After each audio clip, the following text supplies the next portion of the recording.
यांच्याकडून आम्हाला समजलेलं आहे की आज जे काही आमच्या बांधवांनी आंदोलन केलेलं आहे त्यातून हे आंदोलन चिघळण्याची शक्यता आहे आणि आज संध्याकाळी ते आमचं आंदोलन मोडीत काढण्याचं असं प्रेशर त्यांना शासन स्तरावरून मंत्रालयात आलेलं आहे मुख्यमंत्र्याकडं। परंतु याच्यातून जर काय झालं तर त्याला मुख्यमंत्री देवेंद्र फडणवीस जबाबदार असतील आणि मी आमच्या आदिवासी कोळी बांधवांना महादेव मल्हार डोर टोकरे कोळी बांधवांना महाराष्ट्रातील आवाहन करतो की जास्तीत जास्त संख्येने आपण संध्याकाळपर्यंत उद्या सकाळपर्यंत थेट आरोप केलाय की तुमचं आंदोलन मोडीत काढा असं गृहमंत्र्यांकडून पोलीस प्रशासनाला आदेश आलाय।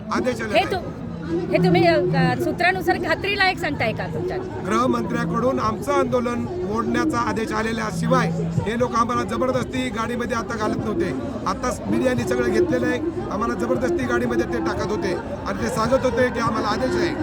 मग हे आदेश कोणाचे असू शकतात? यांचेच आदेश आहेत। म्हणून मी आधी आपल्या कोळी बांधवांना महादेव मल्हार डोर टोकरी कोळी बांधवांना सांगू इच्छितो की आज आपण हजारोच्या संख्येने नागपूरमध्ये संध्याकाळपर्यंत या, उद्या सकाळपर्यंत या आणि जोपर्यंत आमचा 1950 पूर्वीच्या कोळी नोंदीवरनं आदिवासी मल्हार डोर टोकरे कोळी जमातीचा जातीचा GR परिपत्रक पारित करत नाहीत तोपर्यंत आम्ही उपोषण सोडणार नाहीत। अधिवेशन संपलं तरी सुद्धा